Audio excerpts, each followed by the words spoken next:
Hey guys, how's it going? Michael Troy here. I am so excited today. We have Alex Burns with us, the amazing cartoonist, to talk to us about his current Kickstarter that is running right now for Timmy the. I'm going to let him say the name because I don't think I've heard it out loud, and it's an interesting word. We're going to talk about that in a second. So, with me today, everybody, is Alex Burns. How are you doing? I'm doing great. Okay, so tell us the name of your book. I'm so sorry I dropped the ball on that. I should have It's asked you Timmy. Yeah, no, this is probably a liability. It's Timmy the Exsanguinator. You don't have to hit the O Exsanguinator. so hard, but Insanguinator. That I'm is one. that is how that's said. Yes, I know you do say like it might be suicide because at first I was like, wow, that's really crazy to use such a wild word that people are really going to struggle with, pronouncing. But then on the other hand, I think that the work is really good. So it sort Well, of thank you. makes you want to know how to say it the correct way. And I don't know, I'm a nerd. I learned how to read through comic books, and I always am happy to add a new word to my vocabulary, especially via comics. Is it a real word or did you make that up? Um, I made it up at the time. I've heard it used since then. One time on an episode of What We Do in the Shadows. So it was like some Gorlock the Exsanguinator or something. So on the one hand, I was like, everyone's going to think I ripped it off, or at least anyone who's seen that show. On the other hand, I felt seen because I made it up. I tried to come up with a word that meant blood drainer, and that's where I landed. So, does it have like roots in that, or like, so what? I mean, so was it used in that sort of context when you heard it on? I'm sorry, where did you hear it again?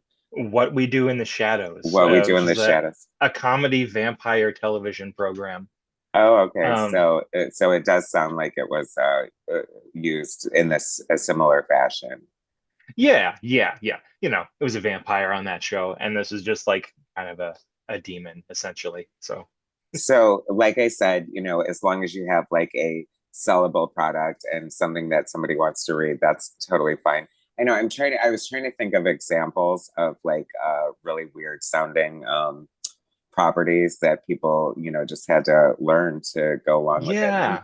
but that's like probably, I'm sure there's like hundreds of YouTube videos on the subject, but I can't think of any examples off the top of my head. But I like Yeah, when I think a lot of titles are like leaning simpler and more direct, like do a power bomb. You know, it's there's no ambiguity, which isn't bad, you're just Mhm. letting people know what to expect. So, we can get into where it came from, but yeah, it's a little more I guess idiosyncratic might be one word, or stupid could be the other word. Well, I like silly. Silly's good. I like when pop culture, whether it's cartoons or comics or sitcoms or whatever, introduces new words or like cowabunga, from Bart Simpson, Yes. and that wasn't part of everyday language, and now it definitely is like burned into our culture for sure. So I think it's totally cool. I love the aesthetic. The cover looks great. Like Thank you. the green cover, that's for the one that's coming, like the collection, the one that the Yeah, that's Kickstarter for is the for. the paperback. Yeah, I've been trying to make them steadily better. And I think it's probably my best cover so far. Although I do like the cover for number four, but that's in the book too. So you've done a few single issues, and the Kickstarter is for the collection of these issues. Yes. And which issues will it be collecting? It'll be collecting all four issues of the miniseries. Technically, it's Timmy the Exsanguinator issues one and two, and then the Timmy God of Bloodshed one shot. And my most recent, Timmy the Exsanguinator Universal Eradication, which is one shot, or you could call it number four, because they all kind of flow into one another, but without too much connective tissue to get hung up on. So do you want to tell us what the book is about? But by the way, I should say this is a Kickstarter running, and congratulations, you have met your goal already. But Thank you. it's a very modest goal, so I'm sure you would probably like to keep going and like sort of, you know. Yeah, yeah, growing the audience, it would be great. But yeah, trying to keep things realistic for where I'm at, and you know, not too high of a barrier for entry, and it also really limits my anxiety if I don't have like a huge number I'm trying to hit. So, yes, Yeah, I've been very fortunate for it to be fun. as someone who just finished their own Kickstarter, I know, like, I feel like that's a whole conversation. Like, the anxiety of running a Kickstarter is Yes. for a legitimate thing. And luckily, I funded just like past halfway through, and Okay. I didn't ask for a ton, but I felt like it was kind of a lot. So I was happy to fund, and I was like so relieved. But it is sort of like one of the. But I also had a Kickstarter last year, which funded halfway through, and I was very happy about that too. So I guess I've had two successful Kickstarters. So what the hell do I have That's great. anxiety That's a for? great But record, 2 for 2. is this your first Kickstarter? Yes, yeah, I haven't done one before, but I've backed here and there, and Yeah, they've it's always been a pretty cool a way to find new comics that you're not going to find in the store. So 100%. I say it over and over again. A lot of the books I review are, either indie or Kickstarter, and I just think it's. I was like shocked though. Maybe it's just because I'm in Kickstarter mode right now, but like there are so many Kickstarters out there. It is like a little overwhelming. And the yeah, only this month especially has been crazy with how many projects have launched like at the beginning of the month and just have been rolling out. I think that I like know Ghost I Agents hit today. yeah, That's ghost agents another and another place to spend your money. So I know. And so I was just like, oh my God, I almost feel like if you're in the same sort of circles, you should like meet with people and be like, hey, when are you doing your Kickstarter? I don't want to like, yeah, right. because I don't know if I would want, you don't want to compete per se. And I don't think you're necessarily competing. Like, I think that Kickstarter is a legitimate way to produce comics these days. And, Ghost Agents is a perfect example. This is like, one of many Kickstarters for them. And, it, it just makes sense. I resisted it, and I've talked to people who, sort of like were unsure of it because, I don't know, as a humble person from the Midwest, you're a Midwesterner, aren't you? Oh yeah, It's 100%. like you don't even want to borrow, money from somebody, let alone beg them to put money. But it's like you're giving them something. You're giving them something that they want. Yeah, yeah, People, really, it was important to me to not launch until the book pretty much was done. And I went out of pocket for the first 4 issues just because, the ceiling was pretty low and I could make it work with my budget. So but when it came to the paperback, I wanted to try to not hit the checking account so hard. And so yeah, Kickstarter has been great for that for sure. yeah, well, luckily, have lived in Los Angeles long enough and worked in PR peripherally enough to know that if you don't have to pay for anything, do not pay for anything. So, and now that Yeah, just moving forward, get everyone to pay for everything. right. Because it is expensive. I mean, you still have to live and pay your bills and Yeah, stuff yeah, like yeah. that. Um, but I know it's crazy that like people like I don't know if you contributed to the Kelly Jones Matt Wagner Dracula, but it's like, No, but that sounded amazing. It looked amazing the people art I like, saw for it. they do a Kickstarter and it's like $300,000, and it's I like know. people like us are like begging for pennies, and Yeah, I know, I know. it's Kind of just like, yeah, like Jim Mafu's running his this month. Like, "Hey, Jim, just leave a scrap for the rest of us. I know, it's like, would you just like, maybe, I don't know. Yeah, exactly. I know, it's Yeah, true. yeah. I know. But it's a wealth of wonderful stuff coming out. So It good. sure It's a good is. day. You know, uh, I feel like now it's like a really great time in comic books, and I'm very like excited about comic books right now. There's a lot of great comic books coming out from indies, Kickstarters, independents, and the big two. Honestly, I just did a glowing review of Absolute Batman #1. I thought it was Oh, it was amazing. amazing. Oh, I did you loved love it. it? Wasn't it Yeah, so it was so good? good. The Like I knew it artwork, was going to be like, good, and I oh, just didn't expect to be so excited by it. yeah. I really liked Dragata's, like, I feel like he was using thicker lines, a little rougher than like East of West or some of the Marvel stuff that's come out more recently. Yeah, it looked amazing. I loved it. Yeah, I don't know where I've been, but I have never seen re-experienced his art before, and Oh, I'm okay. told East of West is amazing, so I need to go there. Yeah. And I don't know what he did at Marvel, but I'm looking for Some it like immediately. Spider-Man, I think. It wasn't that well colored, which was an issue, Oh yeah, but that's another more thing. output. Well, that's what I love about Absolute Batman is like and I think that that's important. When you're doing books like this, unless you just really want it to look like crap, or you don't care so much about the quality. It's like I spend a lot of time like trying to make it look professional, and I Yeah, urge people to do that. You know what I mean? It's like because there is a glut of comic books out there.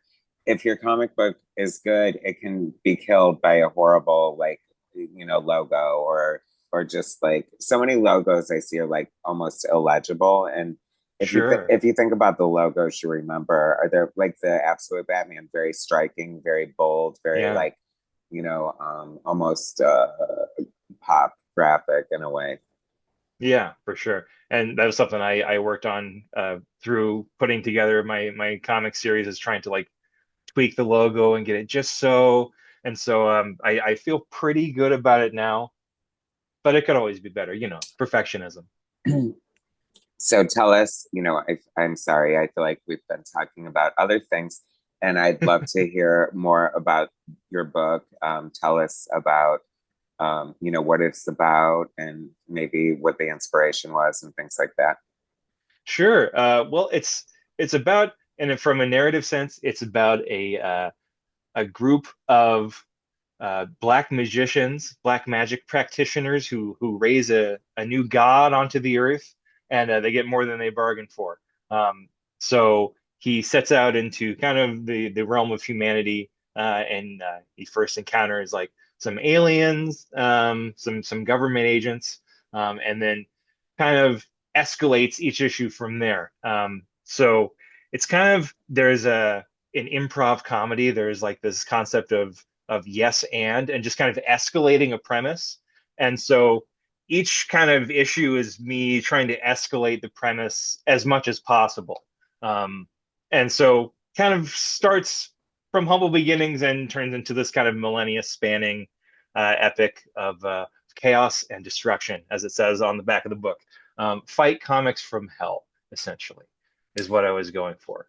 Is it, okay, so I know, I guess the concept of fight comics is kind of new to me. I talked about it with Wesley Griffith.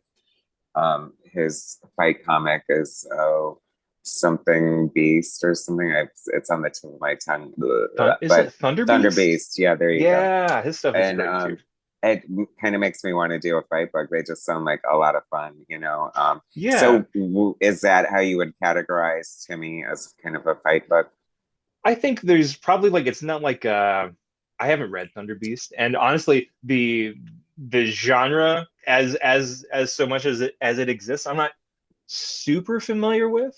But there is certainly a lot of fighting in it. It's Timmy is going up against somebody basically in every issue, and when there are more human characters, side characters, they are all engaged in some sort of melee combat with improvised weapons and that kind of thing. I think there's maybe a couple guns in the first two issues, and there's like laser alien guns towards the end too. But yes, lots of fighting. I'm not trying to overthink it. Yeah, I thought the opening was really good, and I'm glad that you mentioned like improv and comedy because it does have sickly, but there is a kind of a humorous slant to like like Yeah. his origin. It's like it's sort of jaw dropping, but you're kind of like laughing at the same time. Yeah, it that was like the last thing I wrote, because all that, the origin 4-page short at the beginning is brand new.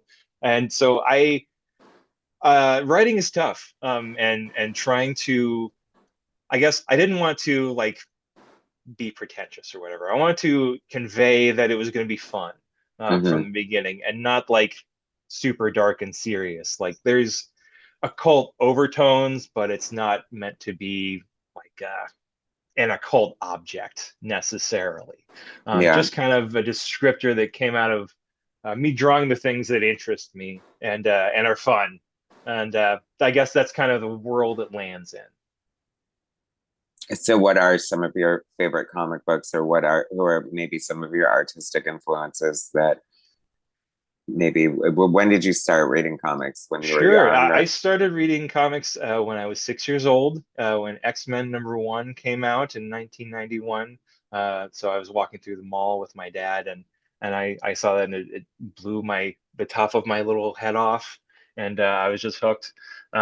So I Ninja Turtles was in there, a lot of drawing from a very young age. Um, but yeah, some of my favorite comics. Watchmen is huge. Preacher is probably my second favorite comic. I've got like Invisibles, Planetary, New X-Men. So it just a wide range. I've kind of just vacuumed up everything, and I think there's something to love about so many artists, which is it's like deciding who you want to incorporate into your own style is like a huge part of, I think, everybody's journey. So I think the kind of stylistic stuff that I've landed on lately, towards the end of like Timmy, is like Jamie Hewlett, Jim Rugg, Brian Lee O'Malley, um, but with some of let's see, uh, James Edward Clark was very nice to mention. Tezuka crossed with Gary Panter, neither of which I'm super familiar with, but it seems, it's a nice thing to say. So Right. It's funny. I know it's like, and then you say, I don't know. I'm just thinking as an artist, forgive me, but it's like, it's like, who are your influences? Like Michelangelo and Alex Ross. It's like, it almost right. sounds like patting Yeah, myself. like Like, who about am a I? year ago, I drove up to Minneapolis to see Caravaggio at the Minneapolis Art Museum. So just everything, honestly. Yeah. I just love all kinds of art. So It does seem like, I mean, I feel like you could define it if you had to, but it does seem like a nice mix of like genres, and sort of like, just like the story sort of takes it where it needs to go in a way. yeah, yeah, just trying to stay kinetic and Hmm. keep the sense of motion going as much as possible is kind of what I was going for. So, where do you see it going? This is the first four-issue miniseries. Do Yeah, you this is the first see? four-issue miniseries. It's kind of the end of the arc as I sort of envisioned it after I finished the first issue. So I wouldn't rule out doing more, but it's kind of it's like a document of growth over a pretty wide span of time. So I kind of hit the end of it, but I could see doing more if I'm capable of drawing like some really wild stuff. Because if I were to Yeah. do a follow-up to the last issue, I would want it to be like Tradmore, like Silver Surfer Black That would, yeah. level, that kind of Hmm. thing. Doctor Strange, Fall Sunrise. So if I felt like I could step up to that extent, I could see doing another one, but I've got lots of other ideas that I want to work on too. That, yeah, it's funny. I know, because I think that some people like an Eric Larson, he's been drawing Savage Dragon Yeah. since he was, what, 6 years old or whatever. And Yeah, and that was another one I loved as a kid. I was huge into Savage Dragon, and I think it was like there wasn't as much sex then as there is now, you know, so I it's was like allowed to read it. it's why, yeah, it's definitely amped up for sure. But But it's always been there. It's like, I guess, in like looking at I forgot what the name of his collection is, but one of the collections, one of the things I'm really excited about it coming out soon is he's doing a vault edition, and it's going to be like an artist edition, like, Yeah, and it it's looks going to really be neat. huge though because he draws like really big. Like, Yeah. I think he mentioned like some of some of the covers he done, or some of the 2-page spreads or spreads were like as big as a barn door, so like they could never like work in that capacity. But Yeah, that's like crazy. Like there needs to be a museum to showcase stuff like that. You know what I for mean? sure. Like, yeah.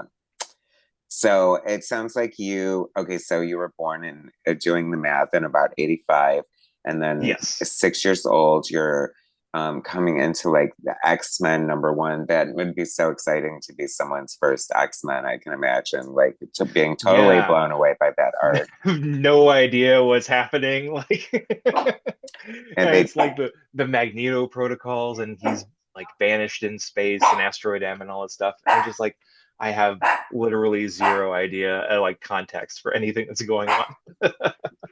yeah, I can imagine like that. I know that's it's funny because comics is kind of different now. They're always constantly restarting with #1 or whatever. And Yeah. my first X-Men was number uncanny number 263 or whatever. And Okay. it's like you worry about, it's like they keep renumbering because they want to attract new fans or whatever. Um, but it's like you don't care about that as a kid. You know what I mean? No, It's like I yeah. see It this. just looks cool. Yeah, you just say it looks cool. You jump in and you hope. Am I saying 262? I mean 162. I was gonna Yeah, I say was then, like, like, if you're you're saying like, where the 262, then you hell wouldn't be were that you? much Like, older. yeah, I know, Jesus, I know. I'm like flattering myself here. No, I'm just bad with that. I can't see. It's like I say that, like I hate the renumbering and stuff, but I can't remember. No, I can remember issue numbers for sure. Like, Well, it's impressive when you look at like Action Comics and it's 4 digits now. I know that's crazy, but I Yeah. feel like it hurts it when you like stop and then like retroactively go back or whatever. Because like I think Wonder Woman's like on number 800, but that's after like, do you include like the second volume that did like whatever 200 issues or whatever? I guess, right? Yeah. I don't know, Right. it's pretty confusing. That's the other thing that ruins it for me is like before all this, renumbering and stuff, it's like there was one cover for Superman #1. Now you Yeah. Google it and 10 could show up. You know what I mean? So Right. it's like Yeah. Yeah. it just waters it down, in my opinion. But I'm Yeah. that's how I'm snobby like that with myself. So what are you reading these days? What excites you? I'm really excited for Evil Comics to come out. That one, the James Edward Clark Kickstarter that's running right now. That one's really looks really good. Um, I picked up a copy of Seconds by Brian Lee O'Malley, which I'd read a couple times from the library, and I needed to own that one. And then I was reading Ultra Mega, and I kind of like wait until runs are done. So I just got the last issue of Get Fury from Marvel, the Garth Ennis, Nick Fury comic, and I'm waiting to kind of crack those open and read it all in one go, kind of thing. So that's what I've been looking at lately. Gosh, Helen of Windhorn, Precious Metals, um, Batman. Yeah, the Batman one, the new Batman is I very know. good. I mean, like some people are trying to act like they're not excited about it, and they were like dissing the bat symbol and stuff. I'm like, you're gonna love it. And I think Yeah, if I didn't mention it, the coloring is like insanely good, and yeah, a lot of big time. credit to gosh, I can't think of his name right now. I always try to give props to the colors because I do coloring myself, and it's such an important aspect of the comic book. That every part is, and you're doing everything yourself, right? All the Yeah, you're absolutely. Oh, what was the thing? Oh, you know what I found? This was a takeaway that I found interesting. And I think it kind of evolves throughout the book, but I think that the way you do your eyes looks kind of like a 7 or something. Am I remembering that incorrectly? But one of your letters looks weird. And I think it's like Oh yeah, yeah. That is, I think, in like the second book, maybe and I chapter just thought, two. but I thought that is like uh like I love hand lettering, so it's like unique to you. Yeah, yeah, But for sure. I don't know, I just kind of noticed that. But anyway, so what's your process? You said you wrote the beginning last. So how do you approach making your comic book? Well, okay, I kind the writing the opening for the very end kind of was a way of trying to make things kind of hang together. So I guess I just go over the whole origin story. So I was in college. I had managed to get into one of the art classes that was focused specifically on drawing comics, which was super exciting. So our instructor, Rachel Marie Williams Crane. She's like kind of an academic cartoonist, and she does some great stuff with engravings.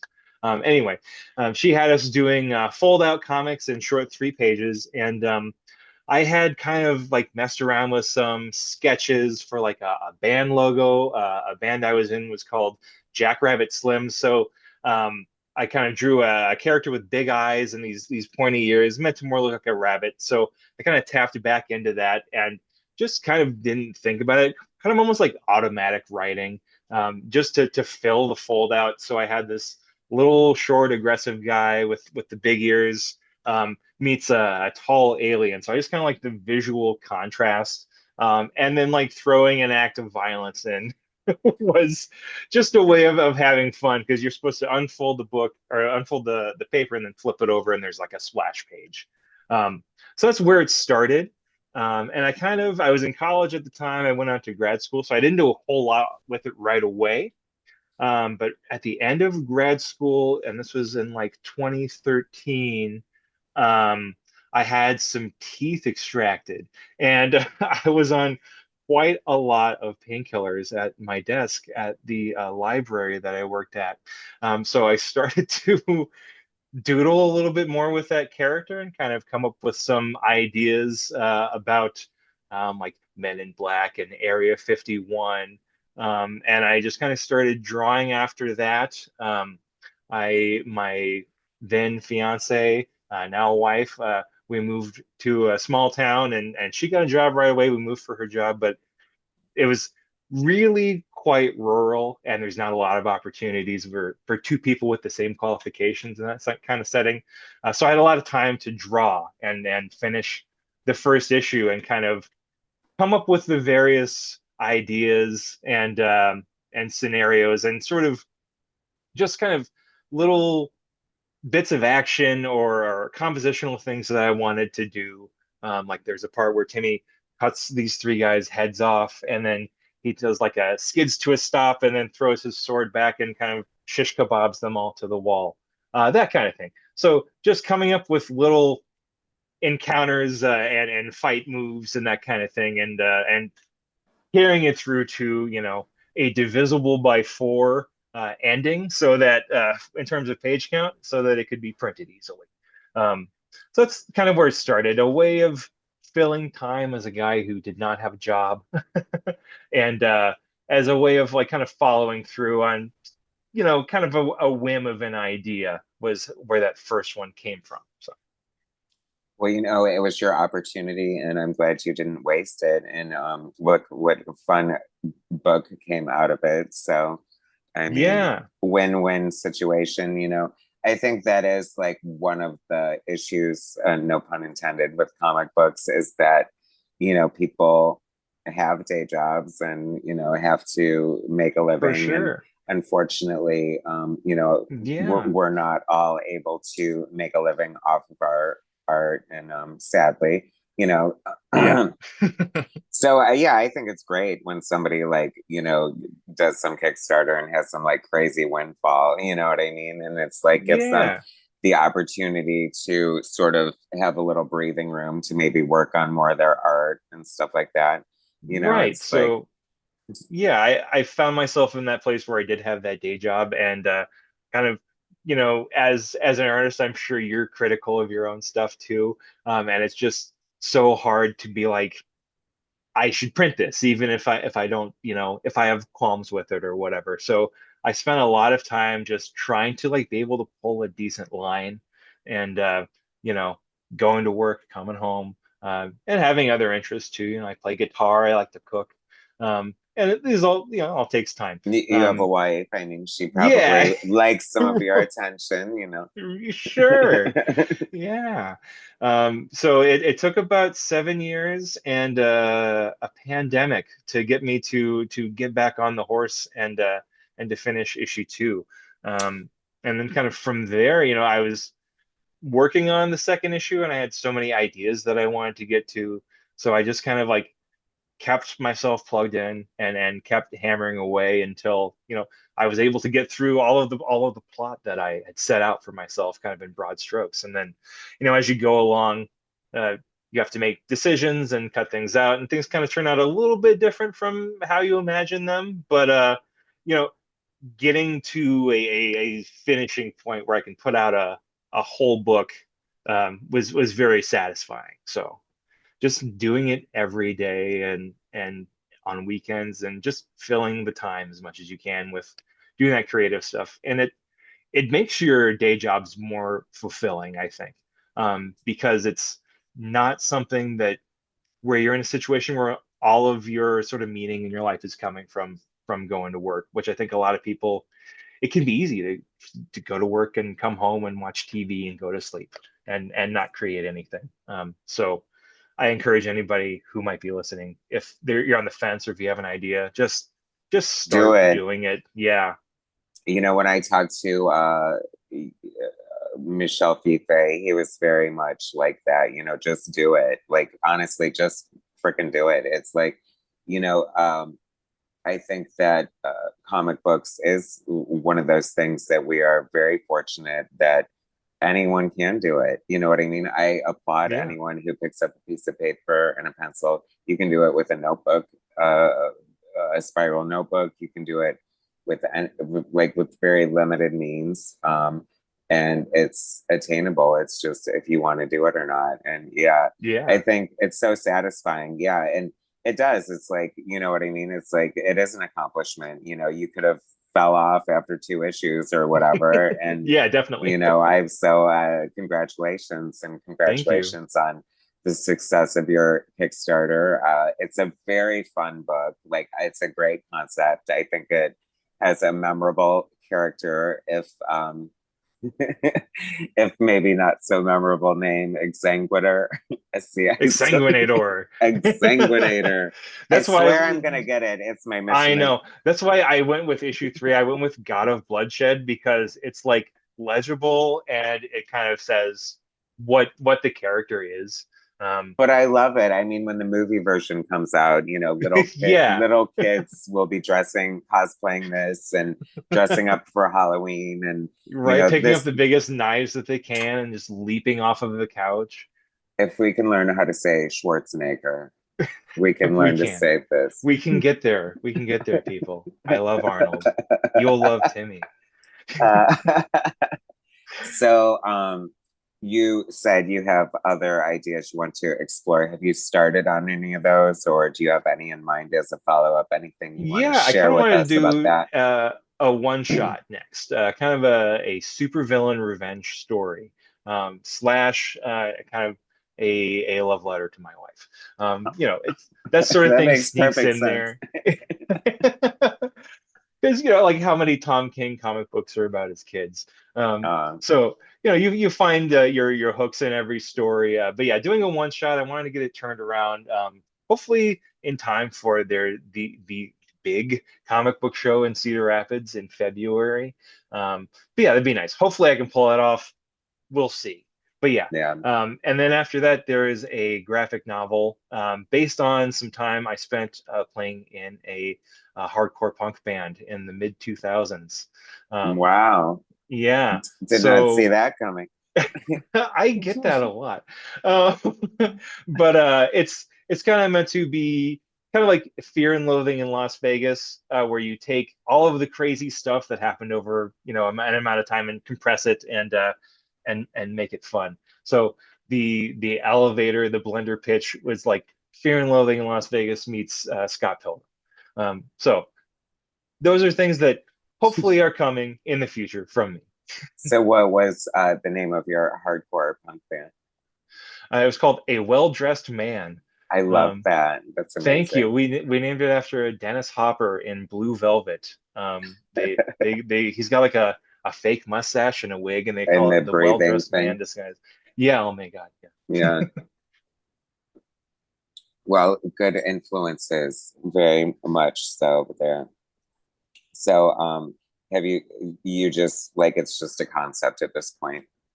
Yeah, I've got a broad kind of plot for it that needs some elaboration and maybe even some collaboration.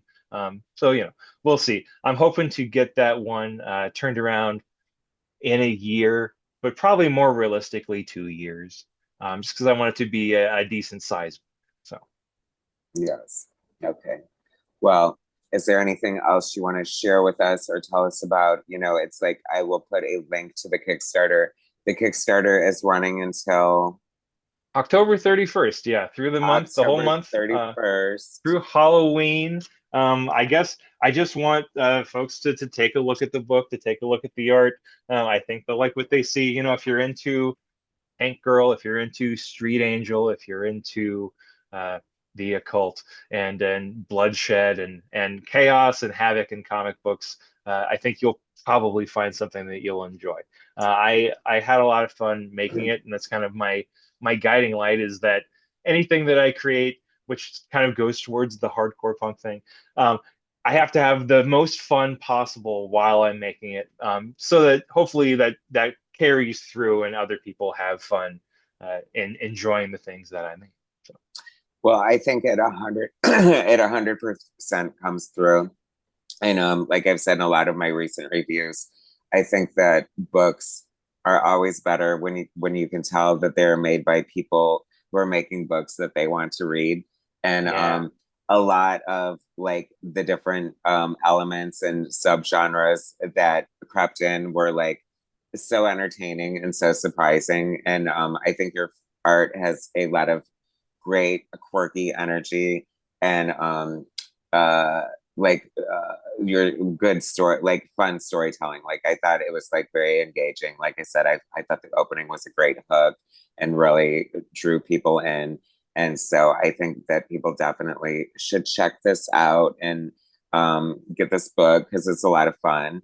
It's like, a lot of people who watch my channel have been introduced to books that they would have never known about if they didn't watch my channel. And I think that is a great thing about comics.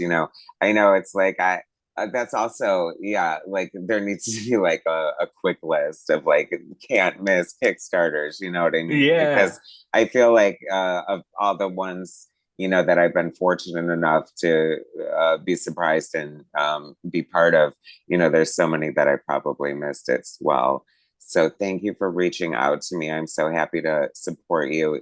I know that he's already funded. I know that you're already a success. It's like I went on a YouTube channel as well, and I think I had already been funded. But it's like you want to do as much as you possibly can because these things are expensive. The printing always costs more than you think it's going to. There's yeah, always yeah. some sort of cost. It's like it costs money to get these labels and you know mail it to people and stuff like that. So Sure, sure. And just growing the audience, just trying to expose people to something I think they'll find fun. And and do you I have think any stretch goals or add-ons or like I've thought it was like I, in the if I definitely like okay, so I did my first Kickstarter with Eli Schwab and Cosmic Lion for my Big Bang one, yeah. and he was like, oh my gosh, so amazing. Like he's done it before. He knew exactly what to do, and this I was more on my own.